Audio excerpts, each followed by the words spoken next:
বিনোদন অঙ্গনে অকালে নিভে গেল আরও একটি প্রাণ।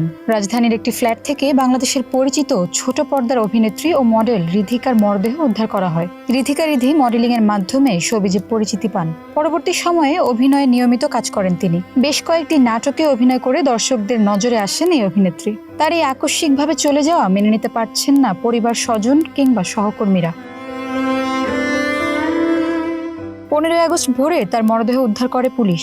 পরে কুর্মিটোলা জেনারেল হাসপাতালে নেওয়া হলে চিকিৎসকেরা তাকে মৃত ঘোষণা করেন। বিষয়টি গণমাধ্যমকে নিশ্চিত করেছেন ভাটারা থানার ভারপ্রাপ্ত কর্মকর্তা মাঝারুল ইসলাম। পুলিশের প্রাথমিক ধারণা, রিধির মৃত্যুর ঘটনাটি আত্মহত্যা হতে পারে। তবে বিষয়টি নিয়ে নিশ্চিত হতে তদন্ত ও আইনি প্রক্রিয়া চলমান রয়েছে।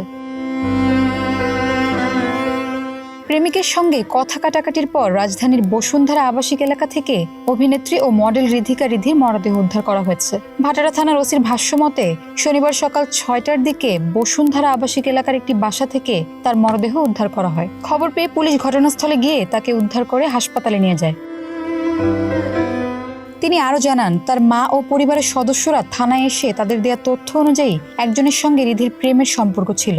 ওই ব্যক্তির সঙ্গে ভিডিও কলে কথা কাটাকাটি হয়। এক পর্যায়ে ভিডিও কলে থাকা অবস্থায় রিধি আত্মহত্যা করে। পরিবারের অভিযোগের ভিত্তিতে মামলা নেওয়া হয়েছে। ইতিমধ্যে এই মামলায় আসামি করা হয় অভিনেত্রীর প্রেমিক হাসিবুর রহমানকে। এই ঘটনায় হাসিবুর রহমানকে গ্রেপ্তার করা হয়েছে বলেও পুলিশ জানায়। 16 আগস্ট রোববার সকালে ভাটারা থানা থেকে এসব তথ্য জানানো হয়। পুলিশ জানিয়েছে, ঘটনাটি খতিয়ে দেখা হচ্ছে। একই সঙ্গে তার সঙ্গে ওই ব্যক্তির সম্পর্ক ও মৃত্যুর আগে তাদের মধ্যে কী ঘটেছিল সেটিও তদন্তের আওতায় রয়েছে। ঋতু শেখ, মানব কণ্ঠ।